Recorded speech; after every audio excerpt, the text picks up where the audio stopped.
जय मसीह की। हालेलुया।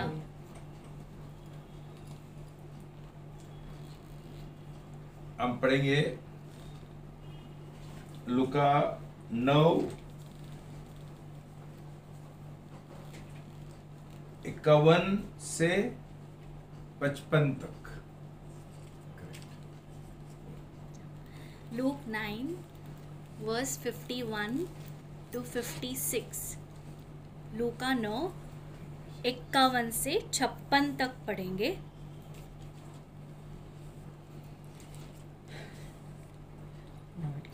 सब साथ में। फिर ऐसा हुआ कि जब उसके स्वर्गारोहण के दिन निकट आने लगे तो उसने यरूशलेम जाने का दृढ़ निश्चय किया और उसने अपने आगे दूत भेजे। उन्होंने जाकर समारिया के एक गांव में प्रवेश किया कि उसके लिए तैयारी करें, पर उन्होंने उसका स्वागत नहीं किया क्योंकि वह यरूशलेम की ओर ही चला जा रहा था। जब उसके चेलों में से याकूब और यूहन्ना ने यह देखा तो कहा, हे प्रभु, क्या तू चाहता है कि हम यह आज्ञा दे कि आकाश से अग्नि गिरे और उन्हें भस्म कर दे? पर उसने मुड़कर उनको डांटा और कहा, तुम नहीं जानते कि तुम कैसी आत्मा के हो। मनुष्य का पुत्र तो लोगों के प्राणों को नाश करने नहीं पर बचाने आया है। और वे दूसरे नगर को चला गया। प्रार्थना करेंगे। प्रभु यीशु मसीह, हम आपको बहुत धन्यवाद देता है कि आप हमारा नाश करने के लिए नहीं आए हैं, लेकिन हमको अनंत काल जीवन देने के लिए आए हैं, हमको उद्धार देने के लिए आए। प्रभु यीशु मसीह, आज हम प्रार्थना करते हैं, ये सच्चाई समझने के लिए हमको मदद करो, ताकि हमारा आत्मा सही आत्मा हो, आपका जैसा आत्मा हो, हमारा मन आपका जैसा मन हो, नहीं ये आपका शिष्यों का जैसा। आज हमको सिखाओ प्रभु यीशु मसीह, कैसा आपने हमको बचाया, छुड़ाया शैतान का हर एक जाल से, हर एक बंधन से, हर एक बुरी साजिश से, और कैसा आपने हमारा पाप के लिए अपने सजा उठाया, हमारा पाप आपके ऊपर लिया और हमको हर एक पाप क्षमा किया। धन्यवाद प्रभु, आपका पवित्र आत्मा के द्वारा आज हमारा मन, हमारा दिल खोल दो प्रभु, ये सच्चाई समझने के लिए, ताकि हमारा अंदर एक आश्वासन और याव आने दो प्रभु, कि जो लोगों ने उनका जीवन का समर्पण किया आपके ओर, जो लोगों ने नया जन्म पाया और स्वर्गीय राज में प्रवेश किया, इनको डरने का कोई जरूरी नहीं है।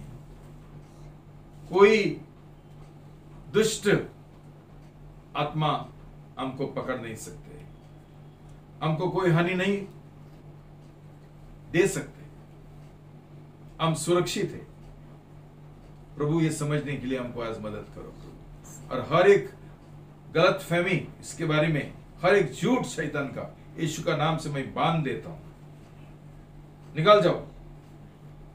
और प्रभु आपका सच्चाई का आत्मा से हमको भर देना, हमारा मन और दिल खोल देना, और आपका सच्चाई को प्राप्त करने के लिए हमको का अनुग्रह देना। यीशु का नाम से प्रार्थना करते हैं, आमीन।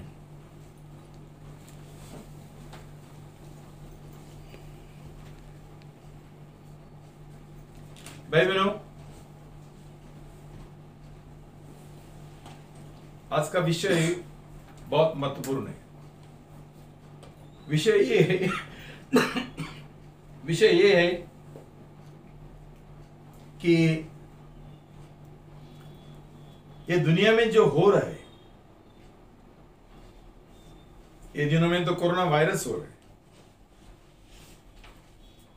दूसरा जगह पर बाढ़ आ रहा है, तूफान आ रहे हैं, अमेरिका में हरिकेन्स आ रहे हैं, और कैलिफोर्निया में आग जल रहे, सब जंगल जला रहे, हर एक जगह में कुछ ना कुछ चल रहे। इसके बावजूद, इसके अलावा आतंकवाद चल रहे, सब लोग डर के साथ जी रहे, हर एक देश में, भारत देश में, पाकिस्तान, अफगानिस्तान, किधर नहीं है, फ्रांस,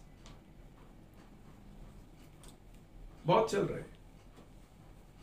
अमेरिका में 11 सितंबर, कौन सा साल भूल गया, वो 3 टावर्स को क्या बोलते हैं, टावर्स, ट्विन टावर्स पूरा नाश हुआ है।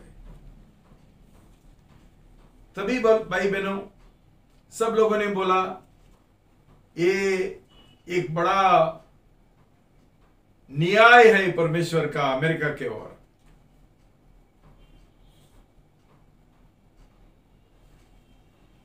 ओसामा बिन लादेन शायद बहुत खुश हुआ होगा कि परमेश्वर ने उसको चुना है अमेरिका को सजा देने के लिए।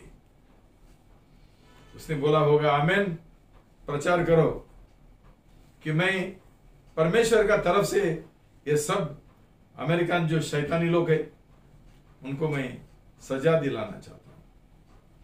भाई बहनों, हर एक गांव में, हर एक देश में कुछ ना कुछ ऐसा समस्या चल रहे है।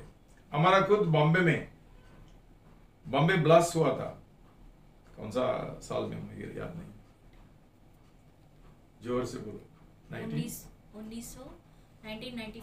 1991 ओके, नवंबर में ऐसा कुछ हुआ था।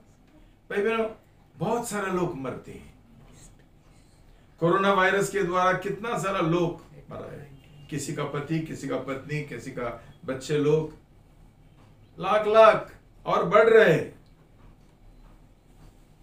सवाल यह है, इसका निर्माता कौन है?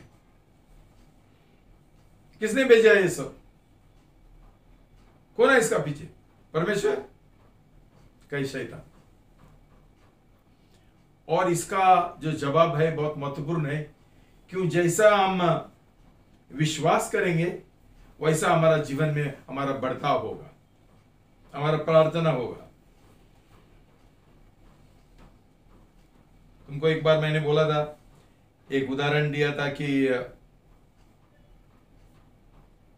शहीद तमिलनाडु में ये सब मछुआरा जो है, आप जानते हैं, हमेशा दरिया का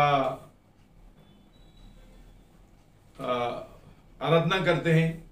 उनका एक त्योहार रहता है, और वो जो दरिया का पानी है उसमें बहुत सारा कुछ डालता है, चढ़ाते हैं, बोली ये वो। उनका एक क्या था कि उनका जो भगवान है उनको सुरक्षित रखेगा और कुछ नहीं होगा उनको। लेकिन जब भी ये सुनामी आ गया, उनका पूरा सत्यानाश हो गया, पूरा।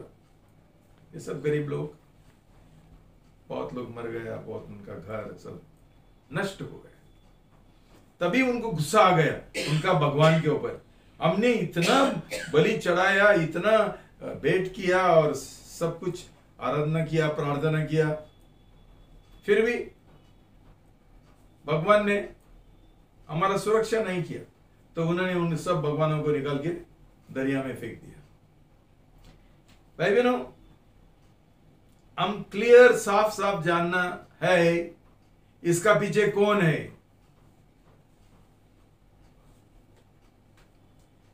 तो शुक्रवार को मैंने पढ़ा हमारा पेपर में कि हमारा अर्थ मंत्री फाइनेंस मिनिस्टर निर्मला सीतारमन बोलता है ये is an act of God,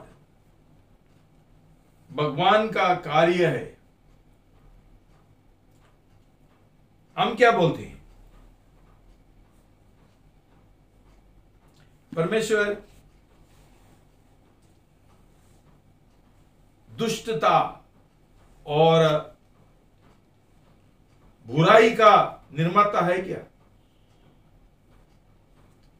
प्रभु का वचन बोलता है इब्रानियों 12:2 में कि वो है author and perfecter of faith.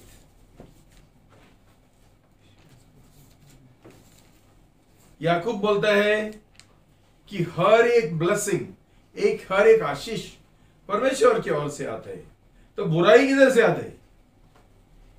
इस प्रश्न हम छुड़ाना चाहते हैं। वी वांट टू सेटल, हल करना चाहते हैं। विश्वास का कर्ता और सिद्ध करने वाला, विश्वास का कर्ता और सिद्ध करने वाला परमेश्वर को। और ये सब अच्छे बातें वचन में, बाइबल में लिखा है। अभी जब भी आतंकवाद चल रहा था, अभी भी चल रहे, आपको क्या लगता है ये किसका कार्य है? परमेश्वर का?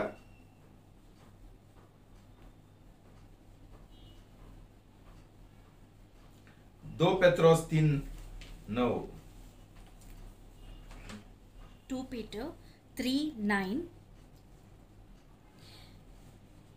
प्रभु अपनी प्रतिज्ञा को पूरी करने में विलंब नहीं करता, जैसा कि कुछ लोग समझते हैं, परंतु वह तुम्हारे प्रति धीरज रखता है। वह ये नहीं चाहता कि कोई नाश हो, परंतु यह कि सब पश्चाताप करे। परमेश्वर नहीं चाहता है कि हमारा नाश हो, बल्कि हम पश्चाताप करते हुए हमारा उद्धार हो, हम बच जाए। हम कभी सोचना नहीं चाहिए कि परमेश्वर हमारा नाश करना चाहता है। ये बाइबल बोलता है, इतना तक बोलता है कि वो विराजमान है। इसलिए क्यों भाई बहनों, आप सोच लो, मरने से परमेश्वर को क्या फायदा मिलता है? हम सब लोग मर जाएंगे, उसका क्या फायदा है? कभी सोचा कि परमेश्वर नहीं चाहता है कि हमारा नाश हो? हम बच जाएंगे, उसका फायदा है। हम मरेंगे, नाश हो जाएगा, तो उसका नुकसान है। तो क्यों?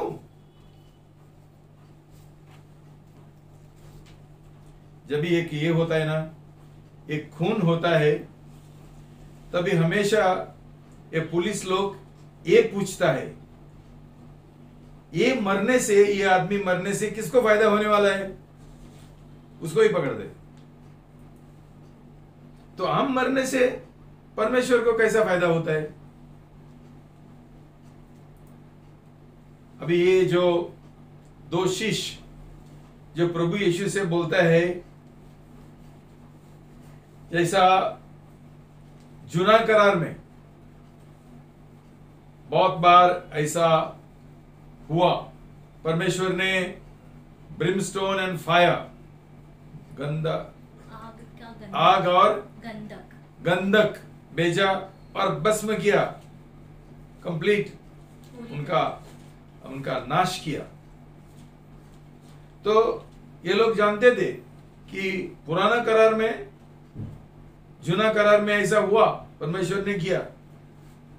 तो ये लोगों ने गुस्सा आकर बोला, ये लोग हमको उनका गांव में से गुजरने के लिए नहीं देता है।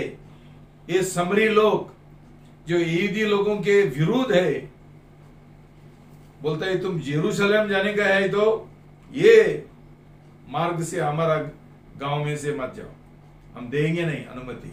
क्यों? समरी लोग और यहूदी लोग हमेशा एक दूसरे के साथ बैरी थे, दुश्मन थे।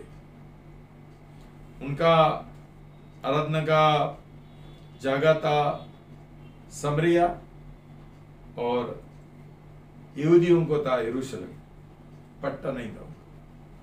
तो उनको गुस्सा आ गया, हमारा प्रभु को ये बाजू जाने के लिए नहीं देता है तो हम गंधक और ये आग डाले क्या उनके ऊपर। और प्रभु यीशु का जो जवाब है वो बहुत महत्वपूर्ण है। प्रभु यीशु ने बोला, ये पढ़ो 54 54, लूका 9 का 54। जब उसके चेलों में से याकूब और यूहन्ना ने यह देखा तो कहा, हे प्रभु, क्या तू चाहता है कि हम आज्ञा दे कि आकाश से अग्नि गिरे और उन्हें भस्म कर दे?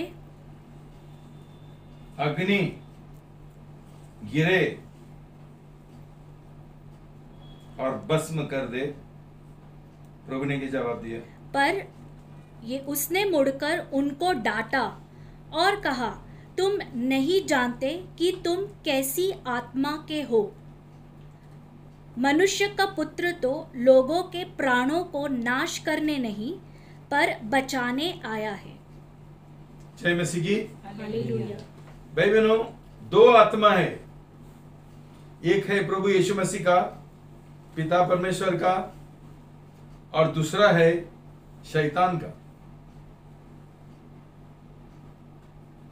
तो प्रभु ने उनको बोला, तुम नहीं जानते हैं सही आत्मा क्या है, परमेश्वर का आत्मा क्या है।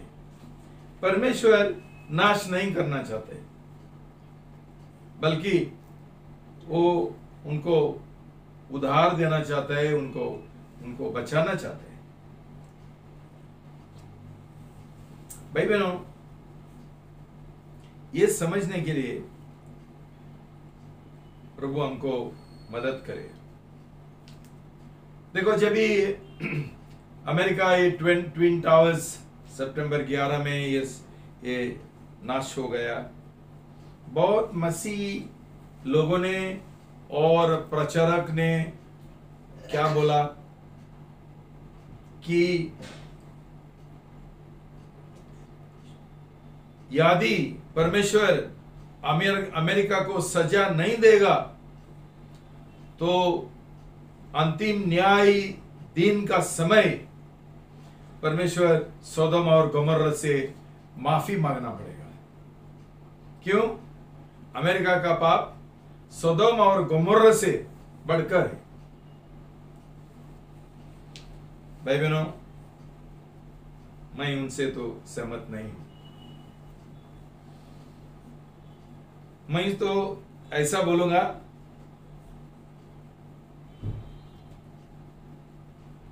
कि आज सिर्फ अमेरिका पापी नहीं है। बहुत लोग सोचते हैं कि अमेरिका सबसे पापी लोग अमेरिका में है और इसलिए ये दंड का योग्य है। भाई बहनों, कौन सा देश में पापी नहीं है? इंग्लैंड में नहीं है,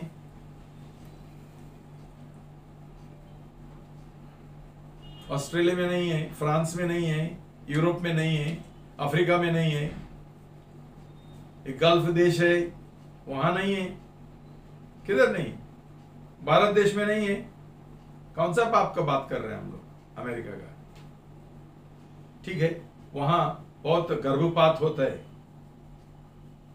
बच्चों का जन्म होने से उनको मार डालते हैं, बहुत खून होता है, बहुत चोरी होता है, बहुत बेविचार होता है। कौन सा देश में नहीं है? तो परमेश्वर ने अभी सब देश खत्म करना मांगता था, जैसा जल प्रलय के द्वारा नूह का समय सब उसने खत्म कर दिया, नाश कर दिया। भाई बहनों, हम परमेश्वर का आत्मा कैसा है वो समझना बहुत जरूरी है।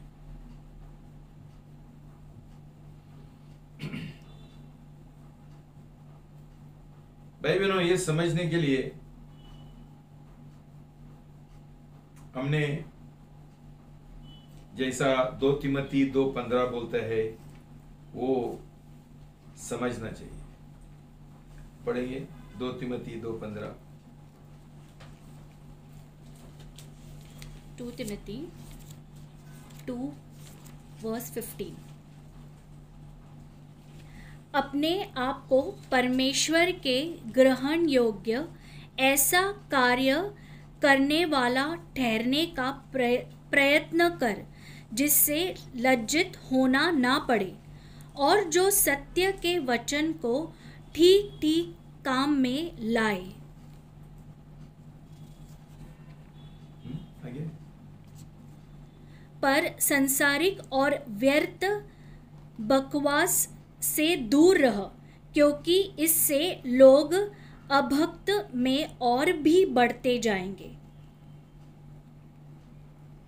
Rightly dividing the word of truth, कैसा बोला? सच्चाई का वचन बराबर बांटना।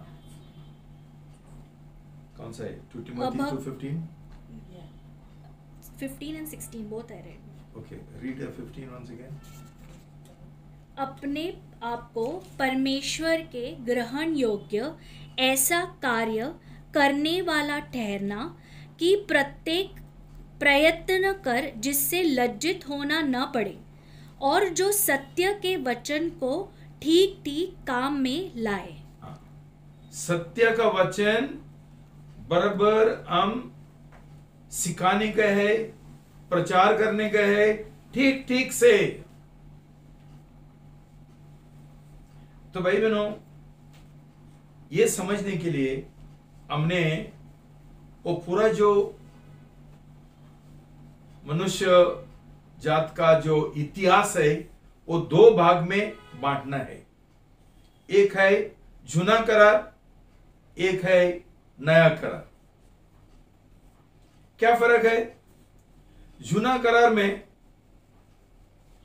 अब तक तब तक पाप का जो सजा मिलना मांगता था वो प्रभु यीशु अब तक क्रूस के ऊपर मरा नहीं था। पाप का क्षमा नहीं मिला था, इसलिए पूरा दुनिया पाप में जी रहा था। और दूसरा ये है, एक है हमारा लॉ,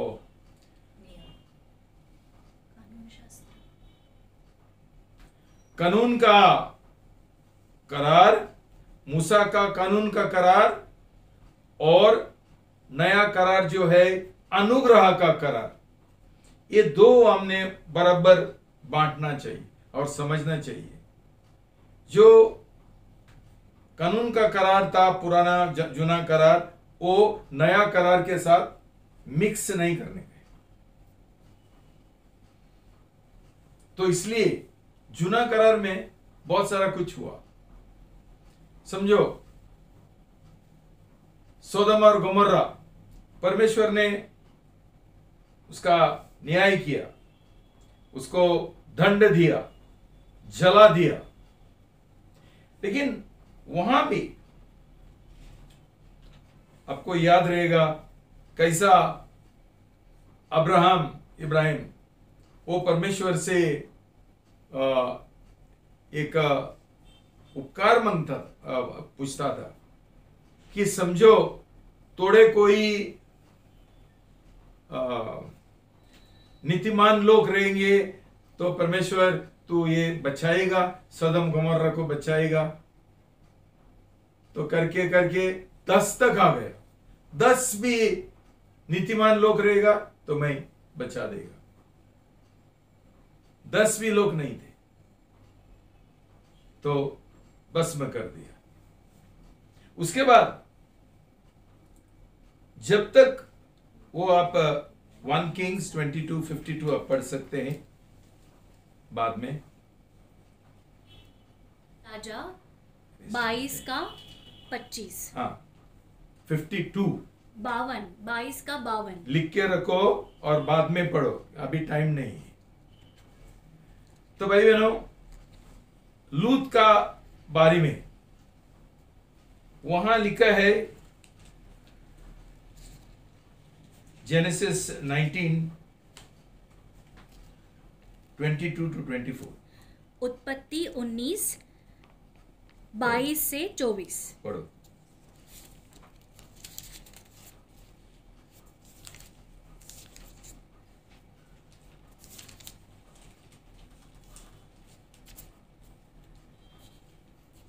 पूर्ति कर, वह भाग जा, क्योंकि जब तक तू वहां नहीं पहुंचा जाता मैं कुछ नहीं कर सकता।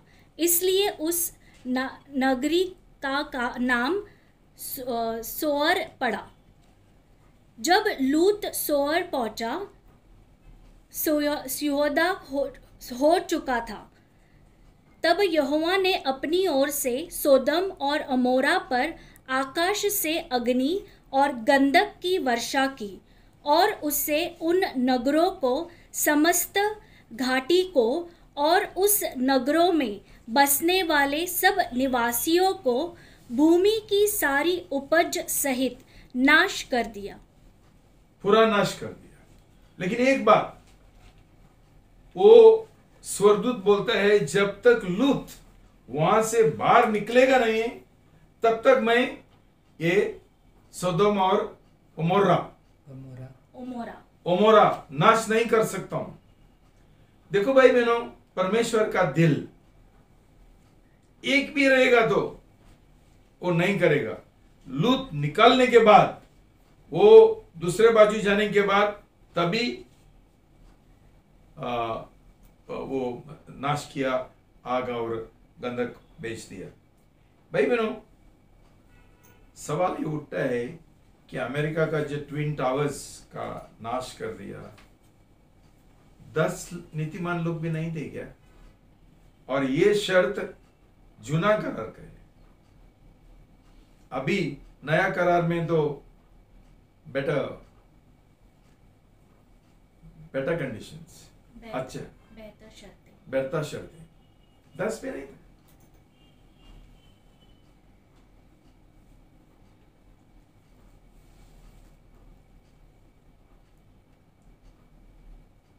भाई बहनों, आपको लगता है परमेश्वर एक आतंकवादी है और आतंकवादी का इस्तेमाल करता है? देखो भाई बहनों, अभी परमेश्वर ऐसा करेगा तो जरूर परमेश्वर को यीशु से माफी मांगना पड़ेगा। क्यों?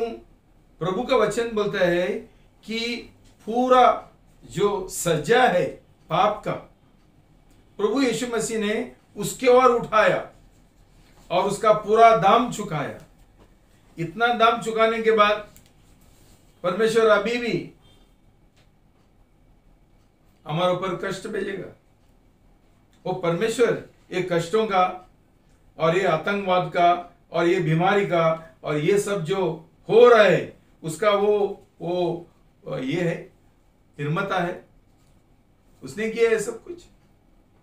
ये सोचने वाली बात है। क्यों ये हम बराबर नहीं सोचेंगे, जानेंगे, हमको शांति नहीं मिलेगा, हम डर के साथ जिएंगे और परमेश्वर की ओर हमारा विश्वास उड़ जाएगा। क्या फायदा? परमेश्वर को ढूंढ के क्या फायदा? वो हमारा सुरक्षा नहीं करते। जब भी हम प्रार्थना करते हैं हमको सुरक्षा नहीं मिलते।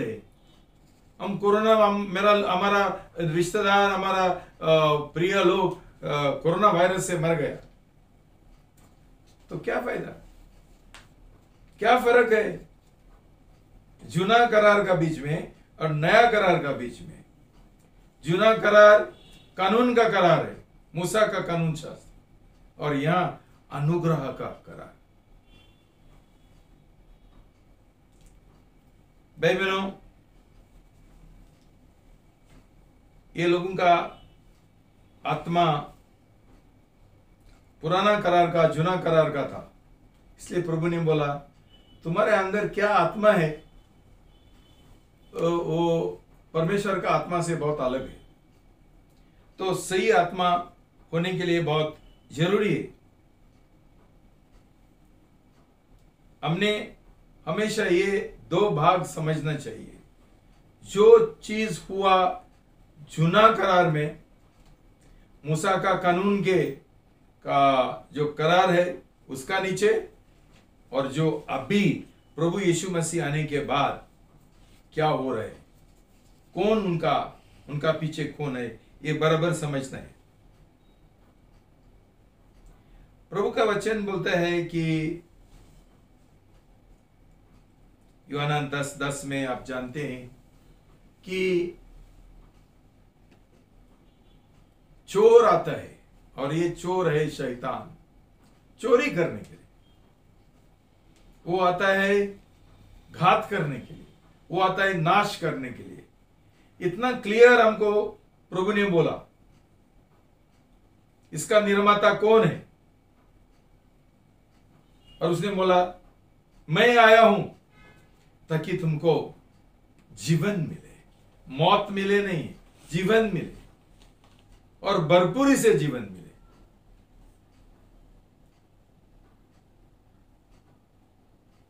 आइसाया 53:4-5 पढ़ेंगे।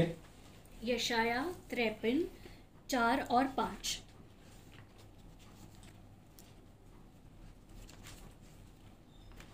Isaiah 53 verse 4 and 5।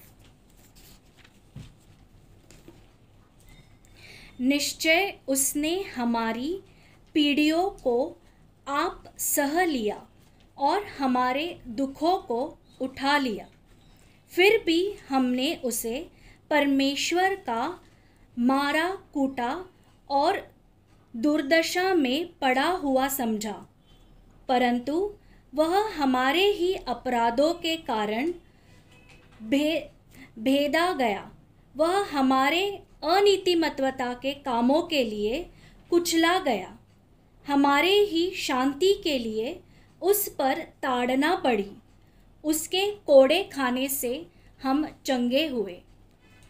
जय मसीह की। हालेलुया। इससे स्पष्ट और क्या हो सकता था? ये नाबी को एक दर्शन मिला,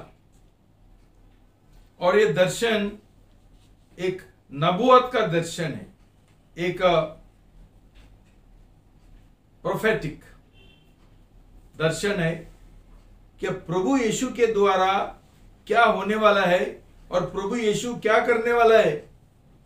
पहला ही ये आइसाया नबी ने एक भविष्यवाणी किया था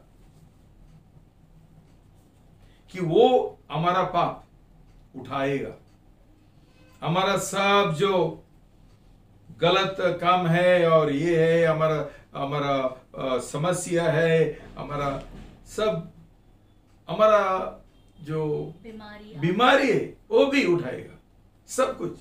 और वो क्या करेगा? उसका सजा उठाएगा और उसका वो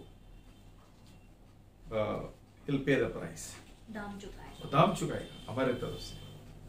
तो भाई बहनों, ये भविष्यवाणी जूना करार में दिया था क्या होने वाला है।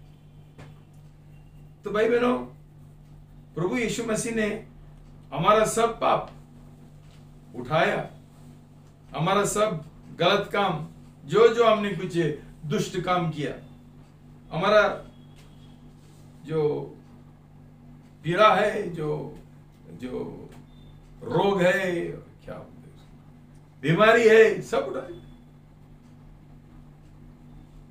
ताकि हमको ये सब सहना ना पड़े। आज हम एक गाना गाएंगे। परमेश्वर ने हमको गुलाब दिया और उसने कांटे पहना, उसने कष्ट उठाया ताकि हमको जीवन मिले। भाई बहनों, ये समझना बहुत जरूरी है। आपको लगता है परमेश्वर अभी भी हमको सजा देगा? जब भी उसने हमेशा प्रभु यीशु मसीह खड़ा रहता है और बोलता है, मैंने ये भाई के लिए, ये बहन के लिए, उसका पापों के लिए और उसका बीमारी के लिए मैंने दाम चुकाया, उसको छोड़ दो। इसलिए मैं बोल रहा था, परमेश्वर को प्रभु से माफी मांगना पड़ेगा, हमको वो सजा देगा। उसका कोड़े खाने से हमको चंगाई मिल गया, इतना स्पष्ट लिखा है। तो क्यों ये सब कुछ अब तक ये चलता है?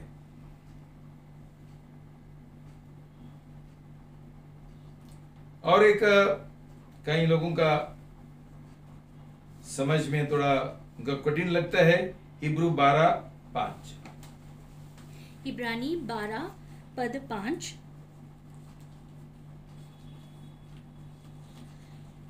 Hebrews 12:5। और तुम उस उपदेश को जो तुम्हें पुत्र मानकर दिया गया है भूल गए हो। हे मेरे पुत्र, प्रभु की ताड़ना को हल्की बात न समझ, और जब वह तुझे झिड़के तो हताश न हो। फिर एक बार पढ़ो। और तुम उस उपदेश को जो तुम्हें पुत्र समझकर दिया गया है भूल गए हो। ओके भाई बहनों, इंग्लिश में और शायद हिंदी में भी अनुवाद थोड़ा गलत है। इंग्लिश में क्या लिखा है? And you have forgotten the exhortation which speaks to you as to sons. My son, do not despise the chastening of the Lord, nor be discouraged when you are rebuked by him. Chastening. Anybody has got a different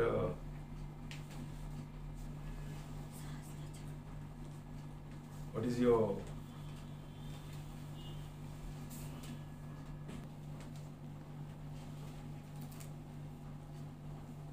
English में चेस्टनिंग लिखा, वो चेस्टाइजिंग, चेस्टाइजमेंट, ये अनुवाद गलत है।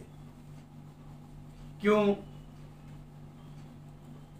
यूनानी भाषा में वहां जो शब्द लिखा है वो पाइदेओ, पाइस पाइदोस का मतलब है छोटा बच्चा, पाइस पाइदोस।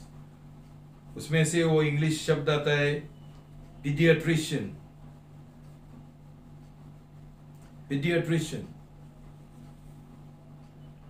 पेडागॉजी।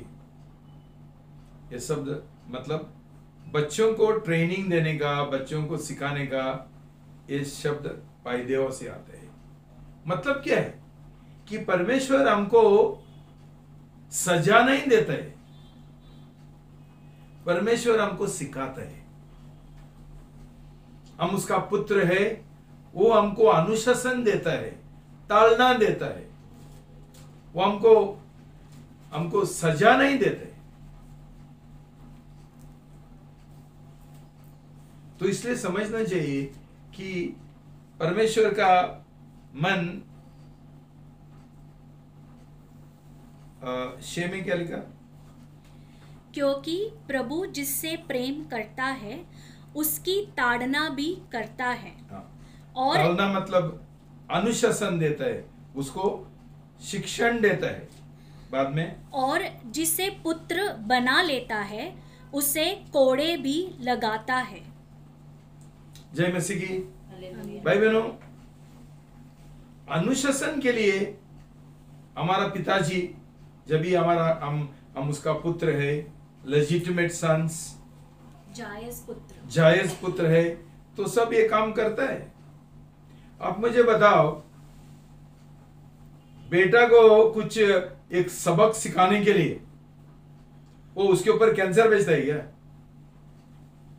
कौन सा पिताजी भेजते हैं उसको अनुशासन सिखाने के लिए? ऐसा संसारी भी नहीं, पिताजी नहीं करते, तो स्वर्गीय पिताजी कैसा करेगा? जरूर संसारी पिताजी चाहता है कि वो सुधर जा, तो उसको कैंसर डाल के, ट्यूमर डाल के वो डालेगा तो वो बच जाएगा, वो मर जाएगा, तो सुधरेगा कैसा? परमेश्वर का मन, दिल, आत्मा कैसा है हम समझना चाहिए। तो भाई बहनों,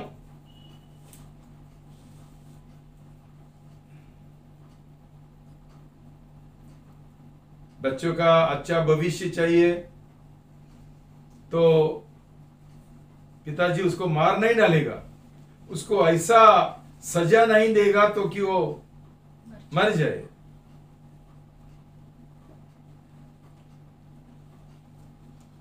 भाई बहनों, फिर भी मुझे लगता है हमारा सवाल का उत्तर हमको मिला नहीं। सवाल ये है, तो ये नया करार में ये सब कुछ क्यों होता है? ये बुराई किधर से आते है? आतंकवाद होने दो, तूफान होने दो। भाई बहनों, तूफान परमेश्वर की ओर से आता है तो प्रभु यीशु मसीह कैसा बोल सकता था, आंधी रुक जाओ? उसने ही भेजा, वो ही रोकता है। बाद में कोई तो बीमार है, बोलता है चले जाओ, कौन सा भी बीमारी, उसको बुखार आया और कुछ स्त्री का कुछ प्रॉब्लम था, उनको ठीक किया, उसने ही भेजा और उसने ही निकाला। Does it make sense? इसमें कोई समझ है क्या? अर्थ है क्या? तो भाई बहनों, किधर से आता है ये बुराई ये दुनिया में? जेम्स 4, याकूब 4, 1 और 2। Hebrews 4, 1 and 2. Sorry, James 4, 1 and 2. पढ़ेंगे। तुम्हारे बीच होने वाले लड़ाइयों और झगड़ों का कारण क्या है? क्या इनका कारण वे भोग विलास नहीं जो तुम्हारे अंगों में परस्पर लड़ाई करते रहते हैं? तुम लालसा तो करते हो पर पाते नहीं, इसलिए हत्या करते हो। तुम डाह करते हो और जब प्राप्त करने में असमर्थ होते हो तो लड़ते झगड़ते हो। तुम्हें इसलिए नहीं मिलता कि तुम मांगते नहीं। जय मसीह की। भाई बहनों, अभी हम यह समझेंगे इसका सोता कौन है, क्या है। याकूब के द्वारा हमको मालूम पड़ता है कि हर एक झगड़ा का, हर एक बुराई का जड़ है हमारा पाप। हमारा दिल में लालसा है। Is not the source your pleasures that wage war in your members? Verse 1. क्या इनका कारण वे भोग विलास नहीं जो तुम्हारे अंगों में परस्पर लड़ाई करते रहते हैं? जो पापी मनुष्य है, जिसको आप उद्धार अभी तक नहीं हुआ, उसके अंदर भोग विलास है, उसको मजा करने गए, एंटरटेनमेंट, मजा चाहिए। पाप का मजा। तो भाई बहनों, क्या होता है, ये एक कारण बन जाता है हर एक बुराई का। अभी दो देश में झगड़ा क्यों है? क्यों? एक देश उसका देश का भलाई चाहता है, मतलब उसके अंदर एक लालसा है। हमारा देश हम बड़ा करने गए, दूसरे लोगों को मार डालेंगे, उसका नुकसान करेंगे, हमारा ऊपर आना चाहिए। तो इसके लिए आज चाइना और भारत देश में, पाकिस्तान और भारत देश में, और दूसरा आदि इत्यादि जो देश है, उनका बीच में झगड़ा चल रहा है ऐसा बातों के लिए। क्यों खून होता है? क्यों? जो खून करता है उसके अंदर लालसा है, वो पैसा चुराना चाहते हैं और दूसरा को कोई हानि पहुंचाना चाहते हैं। ऐसा करके दो जो पड़ोसी है झगड़ा होता है। क्यों? हर एक जन उनका स्वार्थी जो दिलचस्पी है वो पाने के लिए ये लोग कुछ भी करेंगे। उनके अंदर गुस्सा है, उनका अंदर क्रोध है, उनके अंदर अक्षमा है, तो झगड़ा होता है, खून होता है। तो प्रभु का वचन हमको क्लियरली साफ साफ बोलता है कि ये सब जो बातें हैं उनका सोता कारण पाप है। भाई बहनों, हमने ये समझना चाहिए, पापी लोग परमेश्वर का राज में नहीं है, ये शैतान का राज में है। तो शैतान उनका इस्तेमाल करता है ये सब दुनिया में गड़बड़ करने के लिए। अब समझ लो कि शैतान जब भी जो पापी लोग हैं, जिनका उद्धार नहीं हुआ, नया जन्म नहीं हुआ, जो लोग अभी भी परमेश्वर का राज में प्रवेश नहीं किया, उनका जीवन में कौन सा शांति आते? ये लोगों का जीवन में सब झगड़ा चल रहे।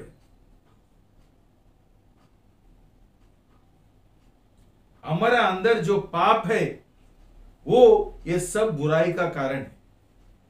अभी समझो, गंगा नदी क्यों गंदा है? परमेश्वर ने कचरा ऊपर से फेंका है क्या? कौन गंदा कर दे? ये सब जो व्यापारी है, उनका कंपनी चलता है, उनका इंडस्ट्री चलता है, सब केमिकल है वो उधर फेंक देते हैं। काहे के लिए? मुझे नफा करने के, मुझे फायदा चाहिए, ये कुछ होता है होने दो। और बाद में बोलता है ये गंगा हमारा ये है, पवित्र भगवान है, कौन है, कुछ भी। पहला गंदा करते हैं और बाद में इतना लोगों का पैसा इस्तेमाल करके वो शुद्ध करने गए। क्यों? ये लोगों का पाप के लिए। आज ये चल रहा है क्लाइमेट चेंज, वातावरण में बदलाव। वातावरण में बदलावट। कैसा हुआ वातावरण में बदलावट? ये मनुष्य का जो लालसा है अंदर, उसके लिए ये आगे पीछे नहीं देखता है, सिर्फ स्वार्थी फायदा देखता है। जो वातावरण में कोई ये नुकसान हो जाएगा, हानि हो जाएगा, उनको कोई परवाह नहीं है। इसके लिए आज ये सब जो आंधी तूफान आ रहे हैं, गर्म और ठंडी, कभी भी बारिश, ये सब हमारा पाप का एक नतीजा है। हमें समझना चाहिए।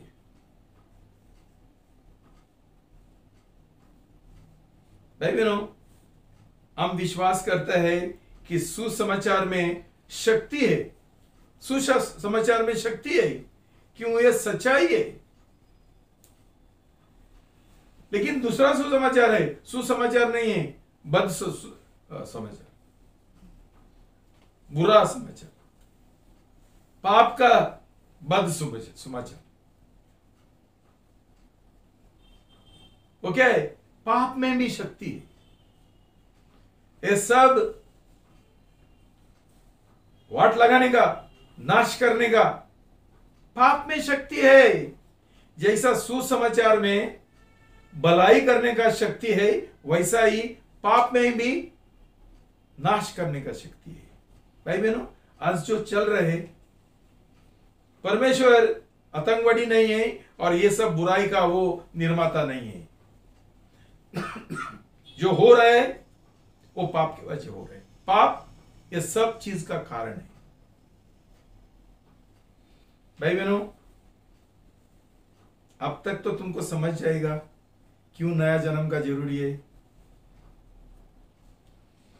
आज हम जो लोगों का उद्धार नहीं हुआ, जो लोग अन्य जातियों का लोग है, जो अविश्वासी लोग है, जो पाप का जीवन जी रहे, ये लोगों के वजह ये आज धरती ऐसी हो गई है। परमेश्वर ने कोरोना वायरस नहीं भेजा। ये जो पाप है,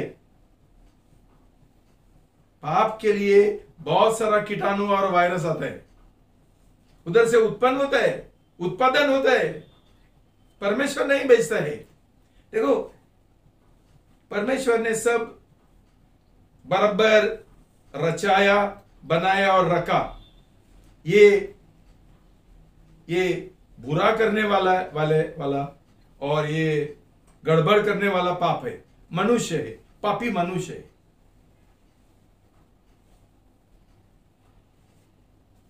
भाई बहनों, इसका न्याय होगा, लेकिन अंत में,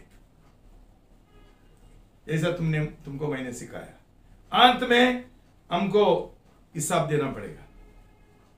और इसलिए प्रभु यीशु मसीह जब वो आने वाला है, तभी ये जो धरती है वो मिट जाएगी और प्रभु यीशु मसीह एक नया धरती, नया पृथ्वी हमारे लिए उत्पन्न करेगा, बनाएगा।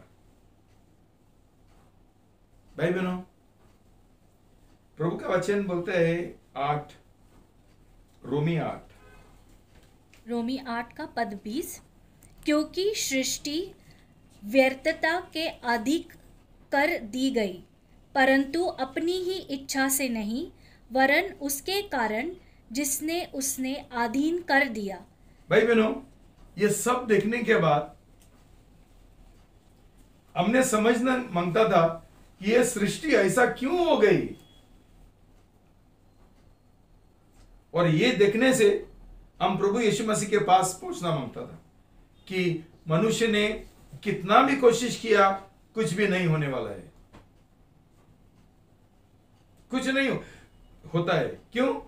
ये जो देश है, ये देश पापी जो लोग है वो चला रहे। जिनका उद्धार हुआ, ये लोग कौन सा ही देश का लीडर नहीं है, प्रेसिडेंट नहीं है और प्रधानमंत्री नहीं है। कौन चलाता है? पापी लोग चलाते हैं ये देश। और जो पापी लोग है उनका गिनती ज्यादा है, इसलिए ये हमारा पृथ्वी और संसार ऐसा हो गया है। एक ही आशा है कि ये देखते हुए हम समझेंगे, प्रभु ये बुराई से मुझे छुड़ाने वाला कोई नहीं है, सिर्फ आप है। प्रभु ये जो बुराई चल रहा है वो रोकने वाला नहीं है। ना तो इतना सारा गर्भपात होता है, तो फिर भी परमेश्वर और बच्चे दुनिया में क्यों पैदा करते? उसने बंद करना मांगता था। क्यों इतना गर्भपात होता है, इतना पाप होता है, तो अभी मैं और बच्चे पैदा करने के लिए मना करेगा, बंदी कर देगा? नहीं, प्रभु विराजमान है, बोलता है होने दो अंत तक। ये जो हो रहा है वो परमेश्वर का न्याय नहीं है। सितंबर 11 अमेरिका में ट्विन टावर्स वो परमेश्वर का नहीं था, पापी लोगों का था। जो बॉम्बे ब्लास्ट हो गया, ये परमेश्वर ने ब्लास्ट नहीं किया, ये पापी लोगों का काम था। जब तक ये पापी लोग इधर रहेंगे, तब तक ये दुनिया पूरा भ्रष्ट होने वाला है, पूरा बुरा होने वाला है और नाश होने वाला है, और बेहतर कभी नहीं होगा। आगे।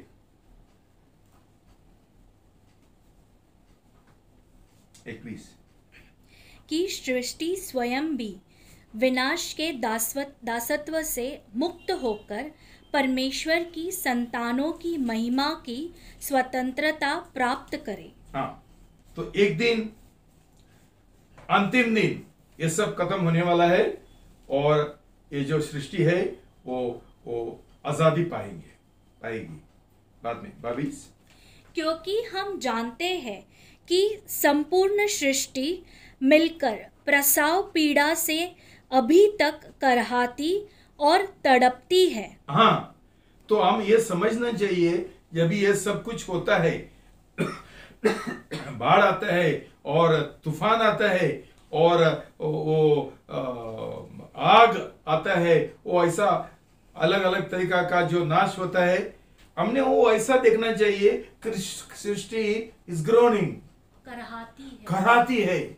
मुझे छुटकारा दो, ये लोग देखो मुझे क्या कर रहे, मुझे मार रहे। परमेश्वर तूने मुझे इतना अच्छा बनाया था, देखो ये लोगों ने क्या किया। भाई बहनों, हम बहुत देश में टूर में जाता है और देखने के लिए जाता है, कितना सुंदर परमेश्वर ने सृष्टि बनाया था, लेकिन क्या किया मनुष्य ने, क्या हाल है अभी उसका।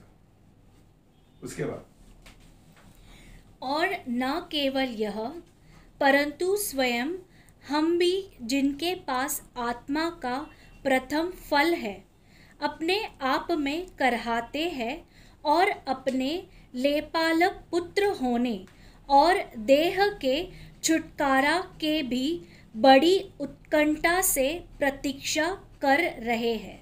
ओके, 19 पढ़ो।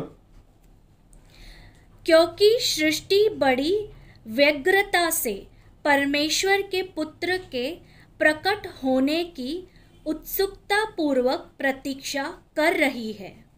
पूरा सृष्टि परमेश्वर का पुत्रों का प्रतीक्षा कर रहे हैं। मतलब क्या है? परमेश्वर का लोग किधर है? Where are the sons of God? क्या कर रहे हैं?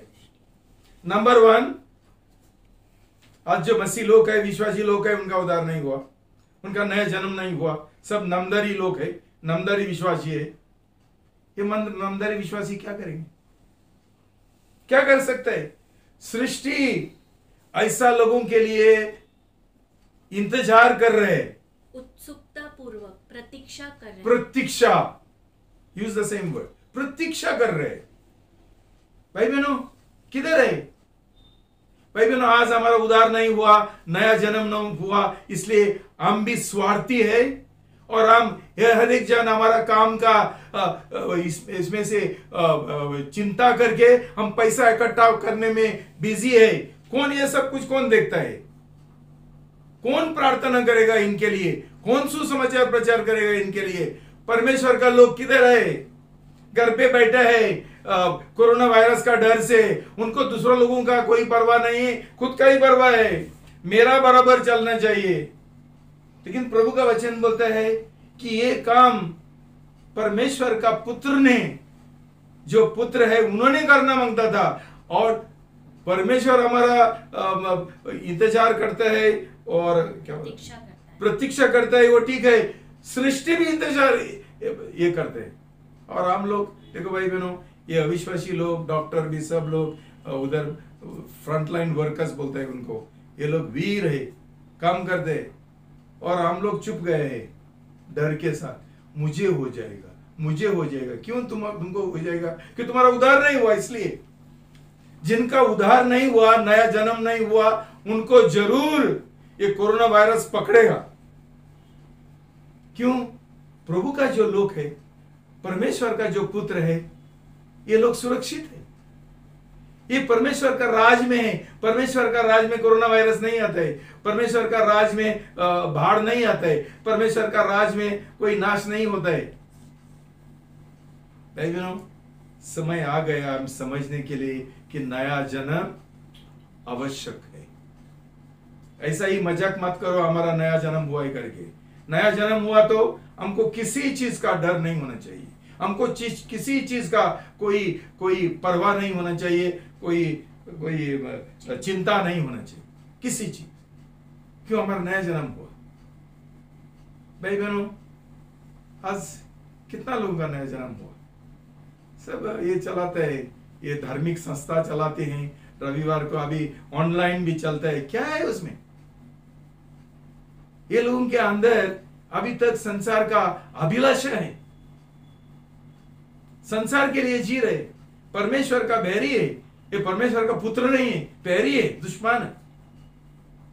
हम इतना धार्मिक हो गया ना, धार्मिक मसीह बन गया कि हमको ये फर्क भी मालूम नहीं पड़ता है कौन सही नया जन्म पाया है और धार्मिक का जो कवरिंग है, ये बेस धारण है।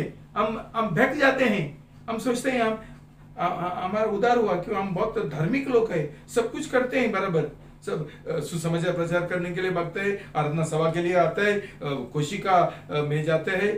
ये धार्मिक है, इसका मतलब नहीं कि हमारा नया जन्म हुआ।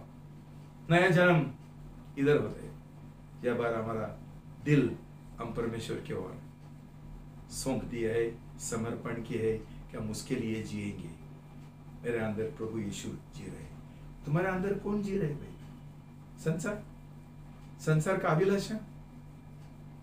मुझे शादी करने का है, मुझे और पढ़ाई करने का है, मुझे अच्छा नौकरी चाहिए, पैसा चाहिए, ये चीज के लिए हम जी रहे।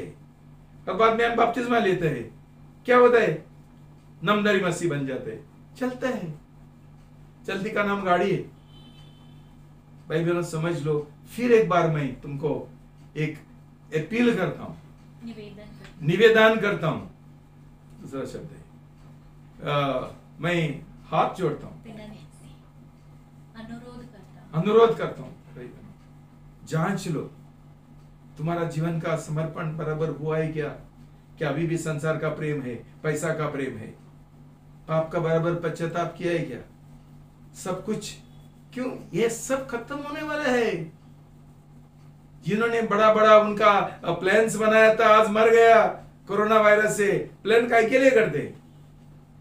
प्लान एक ही करो, दूसरा लोगों का उद्धार के लिए सुसमाचार प्रचार करने का, वो एक ही प्लान करो।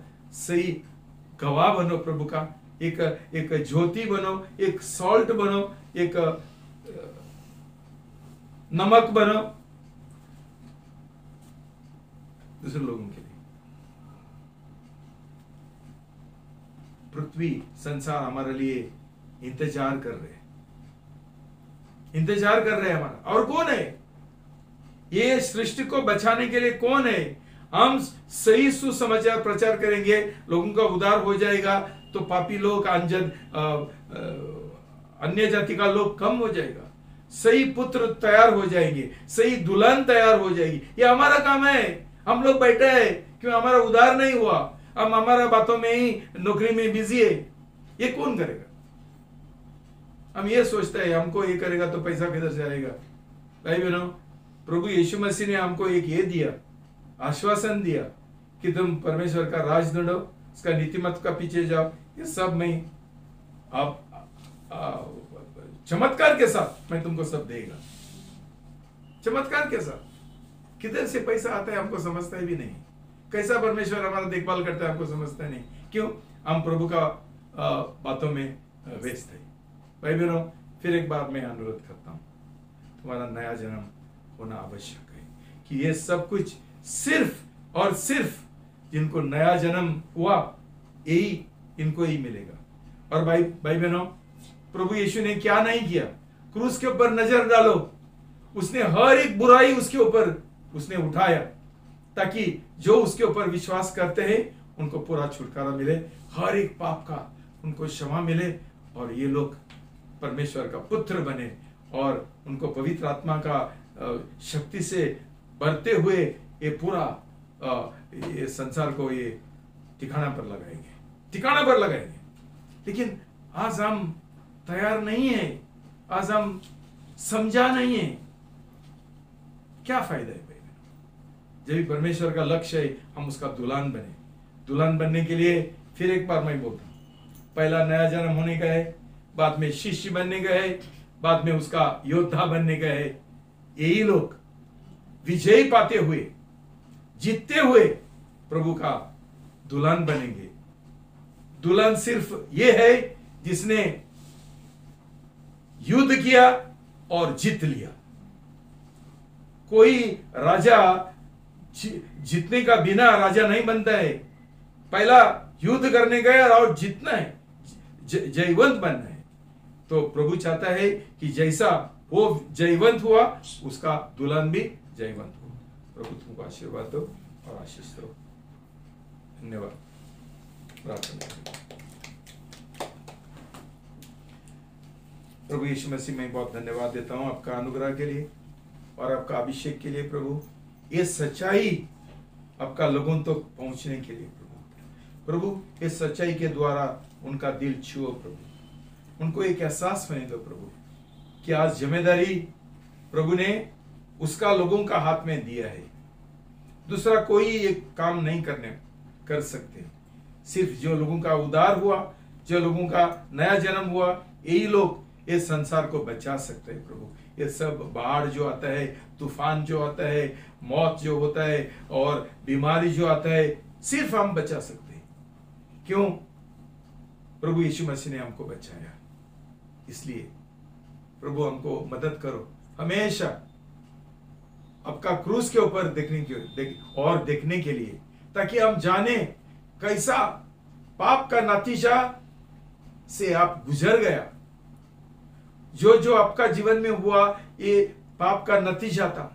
जो हमको सजा मिलना था तो अपने उठाया प्रभु, ताकि जो आपके ऊपर विश्वास करेंगे उनको अनंत काल जीवन मिले, उनको आशीष मिले, उनको चंगाई मिले, अच्छा सेहत मिले। सब कुछ आपने हमारे लिए इंतजाम करके रखा प्रभु। प्रभु हमारा दिल को छुओ और हमको एक ये दे दो प्रभु, एक इच्छा दे दो प्रभु, ताकि हम आपके ऊपर विश्वास करेंगे, हमारा जीवन का आपके ओर समर्पण करेंगे, सही पश्चाताप करते हुए हम बपतिस्मा लेंगे और हम आपका पुत्र बनेंगे और हम आपका दुल्हन बनेंगे और स्वर्गीय राज का हम नागरिक बनेंगे। धन्यवाद। यीशु का नाम से प्रार्थना करता हूँ, आमीन।